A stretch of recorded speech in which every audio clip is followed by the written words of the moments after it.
अपना ध्यान सम्मुख विराजमान श्री श्री 108 श्री परमहंस महान विभूतियों की ओर लगाते हुए और अपनी मुख रचना को पवित्र करने हेतु एक बार ऊंची और मीठे स्वर में बोलिए जयकारा बोल मेरे श्री गुरु महाराज की जय। बोलो साचे दरबार की जय। बोलो श्री सतगुरुदेव भगवान की जय। गुरुमुखों, आज के इस राखी के पावन पर्व की, रक्षाबंधन के त्योहार की सभी गुरुमुखों को लाखों लाख बधाई हो। बोलो जयकारा बोल मेरे श्री गुरु महाराज की जय। बोलो साचे दरबार की जय। गुरुमुखों,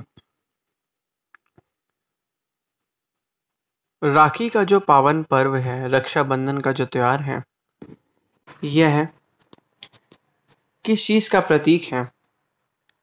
इस त्योहार पर बहन अपने भाई के हाथ पर राखी बांधती है और भाई जो है वो बहन की रक्षा का वादा लेता है। लेकिन यह वादा, यह सब कुछ, यह तो इस सब संसार तक ही सीमित है। असली वादा कौन सा है? असली रक्षाबंधन का त्योहार कौन सा है? वह त्योहार है जो गुरु और शिष्य के बीच के संबंध को दर्शाता है। गुरु वादा करते हैं अपने शिष्य से कि तुम जो है भजन बंदगी करो, सेवा करो, सत्संग श्रवण करो, जिससे तुम्हारा आत्मा का कल्याण होगा। और यह वादा करते हैं कि ये तुम्हारा ये लोक भी सुखी होगा और परलोक भी सुहेला होगा। और जब इस संसार से जाओगे तो तुम्हें 84 के बंधनों से मुक्ति मिलेगी। तो कहने का तात्पर्य यही है कि गुरु का क्या महत्व है। चींटी कितनी छोटी होती है, उसको यदि हरिद्वार से ऋषिकेश यात्रा करनी हो तो लगभग 3 से 4 जन्म लेना पड़ेगा। लेकिन यदि चींटी हरिद्वार जाने वाले व्यक्ति के कपड़े पर चढ़ जाए तो सहज ही 3 से 4 घंटे में ऋषिकेश पहुंच जाएगी क्या? नहीं। ठीक इसी प्रकार अपने प्रयास से भवसागर पार करना कितना कठिन है, पता नहीं कई जन्म लग सकती हैं। इसकी अपेक्षा यदि हम गुरु का हाथ पकड़ लें और उनके बताए सन्मार्ग पर श्रद्धा पूर्वक चलें तो आसानी से आपको भवसागर पार करा सकते हैं। राखी के इस पावन पर्व पर सभी गुरुमुखों का यह परम कर्तव्य है कि वह श्री सद्गुरुदेव महाराज जी के चरणों में प्रार्थना करें, हे परमपिता परमात्मा, हम जो है पूरी कोशिश से करेंगे, पूरे अभ्यास से हम पांचों नियम की पालना जो है करते रहेंगे। तो बदले में श्री सद्गुरुदेव महाराज जी गुरुमुखों से क्या वादा करते हैं कि अगर तुम पांचों नियम की पालना करोगे तो तुम्हारा ये लोक भी सुखी होगा और परलोक भी सुहेला होगा। और जो श्री सद्गुरुदेव महाराज जी हम गुरुमुखों की जो 5 शत्रु हैं, काल रूपी जो शत्रु हैं, काम क्रोध लोभ मोह अहंकार, इनसे हमारी रक्षा करेंगे और हमारा जो ध्यान संसार में भटका हुआ है उससे हमें बचाएंगे। तो कहने का तात्पर्य यही है कि असली रक्षाबंधन का पर्व तो गुरुमुख जन मना रहे हैं अपने इष्ट देव के साथ। इष्ट देव से प्रार्थना करते हैं और बदले में इष्ट देव उनसे वादा करते हैं कि अगर तुम पांचों नियम की पालना करोगे तो तुम इस भव सागर से जो है पार हो जाओगे। तो कहने का तात्पर्य यही है कि जितना जितना हम परमपिता परमात्मा की बंदगी करेंगे उतना उतना हम भव सागर से जो है पार होते चलेंगे। कई युगों के बाद बेशक थोड़ा इंतजार मिला हमको, पर दुनिया का सबसे हंसी यार सतगुरु का दीदार मिला हमको। ना रही तमन्ना अब किसी जन्नत या बैकुंठों की, तेरी भक्ति में प्रभु वो प्यार मिला हमको। तो कहने का तात्पर्य यही है कि जितना हो सके हमें जो है परम पिता परमात्मा की भजन बंदगी करनी है, सेवा सत्संग करना है, सुमिरन दर्शन ध्यान करना है। जितना जितना हम यह करते रहेंगे उतना उतना जो है हमारे मन के अंदर शांति आती रहेगी, आनंद आता रहेगा।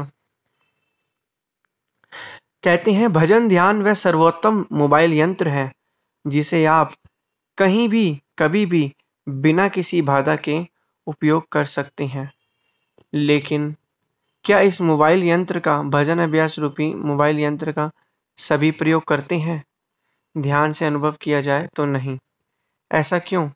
क्योंकि जितना भी जो मनुष्य है वो संसार की मोह माया में इतना उलझ चुका है कि उसे तो सच और सही गलत का पता ही नहीं है। जितना जितना वो भजन बंदगी में अपने मन को लगाता रहेगा उतना उतना उसे जो है परम शांति और आनंद जो है वो प्राप्त होता रहेगा। तो कहने का तात्पर्य यही है कि हमें जो है श्री सद्गुरुदेव महाराज जी की परम बंदगी करनी है, जिससे वो हमसे वादा करते हैं कि जब तुम इस संसार से जाओगे तो हम तब भी तुम्हारे साथ हैं, आज भी तुम्हारे साथ हैं और तब भी हम तुम्हारे साथ रहेंगे। ये एक वादा है। तो असली रक्षाबंधन का त्योहार तो यही है जो रक्षा श्री सद्गुरुदेव महाराज जी हमारी इस लोक और परलोक में भी करेंगे। तो हमें क्या करना है? हमें परम पिता परमात्मा की बंदगी करनी है, उनकी सेवा करनी है, उनके ध्यान को, अपने श्री सद्गुरुदेव महाराज जी के ध्यान को श्री चरणों में लगाना है। जितना जितना हम उनके ध्यान को, भजन बंदगी को चरणों में उनके ध्यान को सोचेंगे, विचार करेंगे, क्योंकि उनका ध्यान ही शांति देने वाली चीज है। दुनिया में, संसार में और कोई ऐसी चीज नहीं है जो इस मन को शांति दे, इस विचारों को रोके। सिर्फ श्री सद्गुरुदेव महाराज जी का ध्यान ही है जो इन विचारों को रोक सकता है, मन को शांति दे सकता है और आनंद दे सकता है। तो इसलिए अब हमें क्या करना है? हमें पांचों नियम की पालना करनी है, भजन बंदगी में ध्यान लगाना है, जिससे हमारे मन को शांति मिलती रहे और हमारा जीवन जो आनंद में व्यतीत हो। क्योंकि जितना जितना हम नाम जपते रहेंगे ना उतना उतना हमारे मन के अंदर शांति और आनंद आता रहेगा।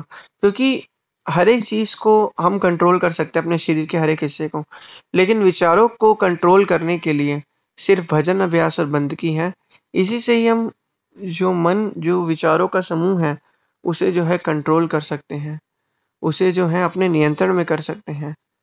आप खुद अनुभव कीजिए, जब कुछ समय हम भजन अभ्यास नहीं करते तो हमारा जो है वहां से विचार जो हमें परेशान करने लग जाते हैं। जब हम भजन अभ्यास करते हैं तो हमारा मन शांत रहता है।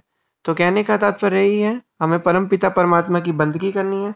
ये रक्षाबंधन जिस तरीके से भाई तो सिर्फ बहन का इस संसार तक ही रक्षा कर पाता है, लेकिन श्री सद्गुरुदेव महाराज, परम दयाल जी महाराज जी हम सभी गुरुमुखी की इस लोक और परलोक में रक्षा करते हैं। ये उन्होंने हमसे वादा किया है। तो असली रक्षा तो गुरुमुखों यही है। तो इसलिए एक बार फिर से सभी गुरुमुखों को रक्षाबंधन के पर्व की लाखों लाख बधाई हो। बोलो जयकारा बोल मेरे श्री गुरु महाराज की जय। बोलो साचे दरबार की जय। बोलो श्री सतगुरुदेव भगवान की जय।